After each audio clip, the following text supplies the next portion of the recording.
أعوذ بالله من الشيطان الرجيم. بسم الله الرحمن الرحيم، والصلاة والسلام على رسول الله وعلى آله وصحبه أجمعين.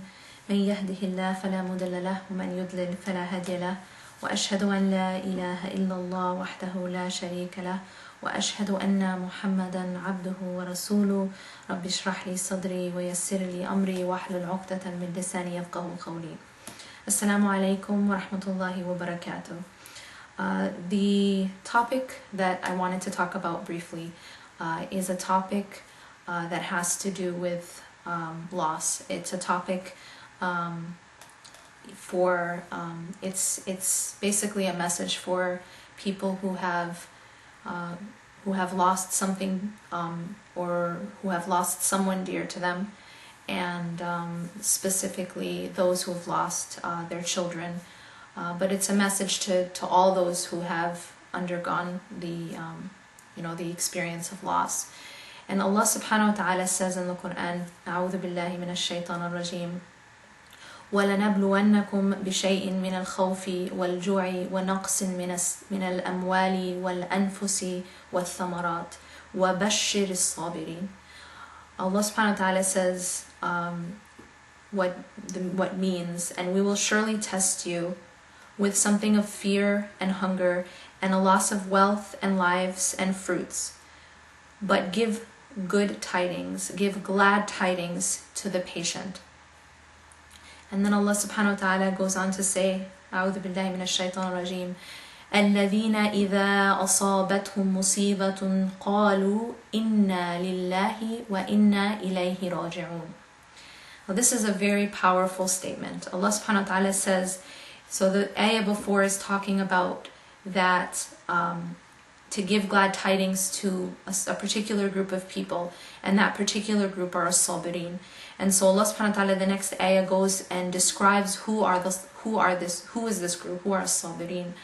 And He describes them as those people who, when a calamity or a disaster strikes them, they reply, they react or they respond with this statement, Inna lillahi wa inna ilayhi raji'un. Now I want to just take a second to talk about this statement, because the statement is very profound. Literally the statement means that indeed, inna lillahi, indeed we belong to Allah, wa inna ilayhi raji'un, and indeed to Allah we will return. The reason why this statement is so powerful is because it's not just a statement, it's not just something that we say, but it's something that if we really truly understand, it allows us to cope with loss. If we understand that everything that we have, everything that we're given, every gift that we have, whether it's our children or our spouses or our parents or even our own selves, even our health, our youth, our beauty, everything that we have, it belongs to Allah subhanahu wa ta'ala. It's a gift from Him, and it's something that does not belong to me. Now if you think about an example where suppose I borrow my friend's car, and suppose that my friend is very generous, and so my friend allows me to keep this car for a really long time. So I get to keep this car for years, and I drive it, and it helps me get to where I need to be. And then a point comes when my friend wants their car back. So my friend will come to me and ask for the car back.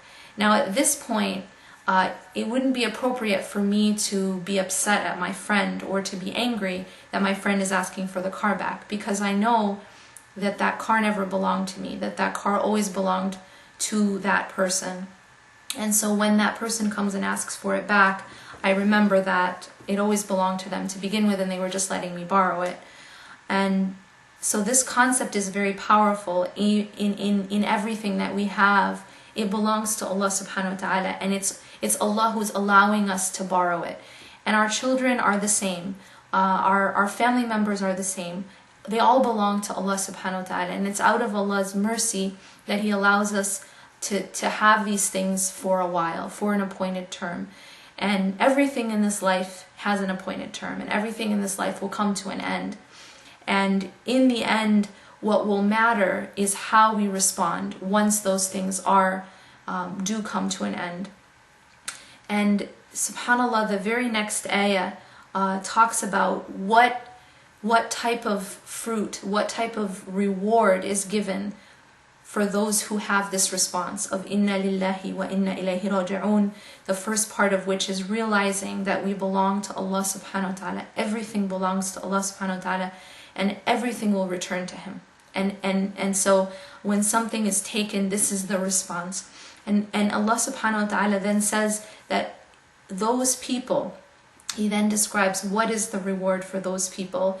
And He says, أعوذ بالله من الشيطان الرجيم, أولئك عليهم صلوات من ربهم ورحمة وأولئك هم المهتدون. So there's 3 amazing things that come as a result of having this type of response, as I mentioned in this ayah. First, Allah subhanahu wa ta'ala says, those are the ones upon whom are blessings from their Lord. So salawat. Allah subhanahu wa ta'ala will bless those people. Next, He says, وَرَحْمَةً, and He will give His mercy. He will bestow His mercy on those people. And it is those who will be rightly guided. So guidance, hidayah. So I mean, if you can think about these things, these are things that cannot be quantified. These are like priceless things. Allah subhanahu wa ta'ala is saying that for those who respond when calamity strikes with the attitude of inna lillahi wa inna ilayhi raji'un and sabr, that those people will have these 3 amazing things. They will have the mercy, they will have the blessings of Allah subhanahu wa ta'ala, the mercy of Allah subhanahu wa ta'ala, and guidance itself, that those people will be those who are guided. And subhanAllah, there is nothing in the entire world that could be greater than those things. And those are things that we would give everything between the heavens and the earth to have. And those are the things that are promised for the people who respond with inna lillahi wa inna ilayhi raji'un. And there's a hadith of the Prophet ﷺ, it was narrated by Salama about this concept of inna lillahi wa inna ilayhi raji'un. She said that she heard the Prophet ﷺ say that if a servant of Allah subhanahu wa ta'ala is afflicted with any misfortune and then says this statement, inna lillahi wa inna ilayhi raji'un, Allahumma ajirni fi musibati wa akhlif li khayran minha. So what this means is, first you say the statement, the first part of the statement is, indeed we belong to Allah subhanahu wa ta'ala and to Him we will return. And then you ask Allah subhanahu wa ta'ala to protect you from the calamity and to bestow upon you what is better than it. And so the Prophet ﷺ says that if you say this statement, that Allah subhanahu wa ta'ala will replace whatever was taken from you with something better. So again, the statement, inna lillahi wa inna ilayhi raji'un, Allahumma ajirni fi musibati wa akhlif li khayran minha. So this statement, if you say this statement in the time of calamity or loss, that Allah subhanahu wa ta'ala will replace what you had with something better. And what happened with Salama is that her husband died. And so she said this statement after his death, and indeed Allah subhanahu wa ta'ala replaced her husband with something better, and she ended up marrying the Prophet Muhammad sallallahu alaihi wasallam. So, obviously there couldn't have been a better man that she could have married. Allah subhanahu wa ta'ala also tells us that when we have this loss, so if you think about the situation of losing a loved one, your child, your spouse, a family member, if we have this proper response, Allah subhanahu wa ta'ala promises to replace it with something better. And if you think about what could be better, I mean, we love our children and we love, these family members. We can't really imagine something being better. No money could ever pay for, could ever make up for it, right? No amount of things could ever make up for that loss. But look at what Allah subhanahu wa ta'ala and His messengers say you get that's better. Allah subhanahu wa ta'ala's messenger says, if any member of my people has 2 children who die before him, Allah subhanahu wa ta'ala will cause him to enter paradise on their account. And then Aisha asked him, well, what if it's just 1 child? And he said it's the same.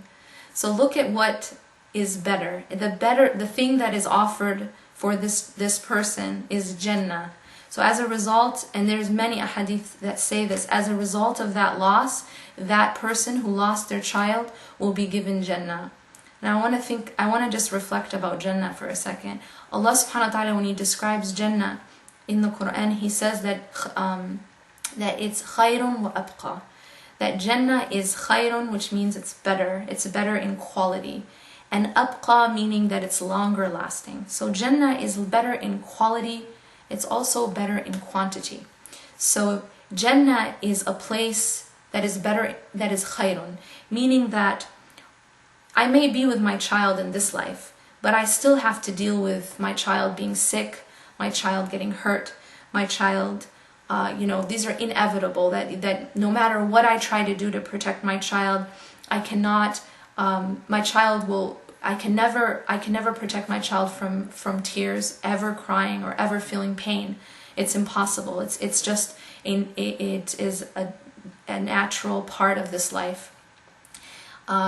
Even, when I'm trying to protect my child, I still have to give my child shots. I have to, the child, there's no way for them never to feel pain. And yet in Jannah, look at this better life. In Jannah, you get to be with your child, but there's no pain. There's no pain for your child, there's no pain for you. And then abqa, it's longer lasting. There's no end. You never have to lose your child again. You never have to be separated from your child again, because it's Jannah. So it's what is better. So as a result of this thing being taken from you, Allah subhanahu wa ta'ala will replace it, inshallah, with Jannah, which is better. Now, one of the ahadith which talk about this, it's actually one of the most moving ahadith to me personally. So I'll do my best to read it without getting emotional.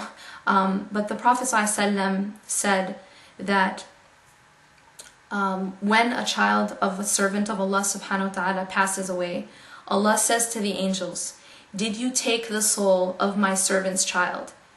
They say, "Yes." He, Azza wa Jal, Allah subhanahu wa ta'ala then says, "Did you take away the apple of my servant's eye?" And they say, "Yes." And then Allah subhanahu wa ta'ala says, "What did my servant say at this?" And they say, "He praised you and said, Inna lillahi wa inna ilayhi raji'un. Verily we belong to Allah and to Him shall we return." At this, Allah subhanahu wa ta'ala says, "Build for my servant a mansion in paradise and call it Baytul Hamd, the house of praise." So look at, subhanAllah, Allah subhanahu wa ta'ala, He knows what we go through when we feel that loss. He knows what we are going through when we feel that pain. And Allah subhanahu wa ta'ala, as a result of that, He will, when we're patient, He will replace it with a mansion in Jannah. He will replace it with a home in Jannah with your child. And what's really beautiful is that we're also told in the hadith of the Prophet ﷺ that when a child dies young, that child waits outside on the Day of Judgment, that in the hereafter, that child waits outside of the gates of Jannah for his or her parents, and doesn't want to enter Jannah without his or her parents. And Allah subhanahu wa ta'ala also, this is something I just want to, inshallah, convey to you, and because I think one of the problems is sometimes we think that having sabr and being patient with loss means that we're not allowed to feel sadness or we're not allowed to cry, and this is actually not true. Sabr, crying does not necessarily negate sabr, and we know this because, for example, the Prophet ﷺ, when his grandson was dying, he actually started crying, and one of his companions asked him, what is this? He was kind of taken aback that the Prophet ﷺ was crying. And the Prophet ﷺ replied, "It is mercy which Allah has lodged in the hearts of His slaves, and Allah is merciful only to those of His slaves who are merciful to others." So the tears themselves is a mercy from Allah subhanahu wa ta'ala. Feeling that and crying does not mean that you are not patient. So the tears themselves are not necessarily indicative of a lack of sabr, but rather even that those tears and that brokenness can actually be a means to bring you near to Allah subhanahu wa ta'ala, and humble you and make your connection with Allah subhanahu wa ta'ala stronger. Because we find that it's during our times of need and our times of hardship that a lot of times we become closer to Allah subhanahu wa ta'ala. We make dua with all of our heart. We're able to reach a state of humility with Allah subhanahu wa ta'ala, tadarra with Allah subhanahu wa ta'ala, where we really, really realize our need for Allah, and through that we're actually strengthening our relationship with Him. So we should actually be able to use those tears and that brokenness, if it's addressed towards Allah subhanahu wa ta'ala. It's okay to complain to Allah subhanahu wa ta'ala, and it is not the same as complaining about Allah subhanahu wa ta'ala. So to complain to Allah subhanahu wa ta'ala is something that even the prophets did, that were the Prophet Muhammad sallallahu alaihi wasallam, for example, after Ta'if, he said that he complained to Allah subhanahu wa ta'ala.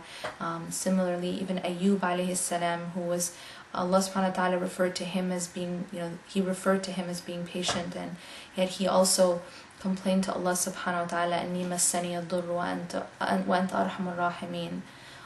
That Allah, this hardship had struck him, and he complained to Allah subhanahu wa ta'ala. So we should be able to turn to Allah and cry to Allah subhanahu wa ta'ala, and we ask Allah subhanahu wa ta'ala for patience, sabr, for to withstand these losses, and to be able to be given what is better, and inshallah be reunited with whoever it is that we have lost in Jannah, inshallah. قولي قولي هذا واستغفر الله لي ولكم إنه غفور رحيم. سبحانك الله وبحمدك نشهد أن لا إله إلا أنت نستغفرك ونتوب إليك. والعصر إن الإنسان لفي خسر إلا الذين آمنوا وعملوا الصالحات وتواصوا بالحق وتواصوا بالصبر. والسلام عليكم ورحمة الله وبركاته.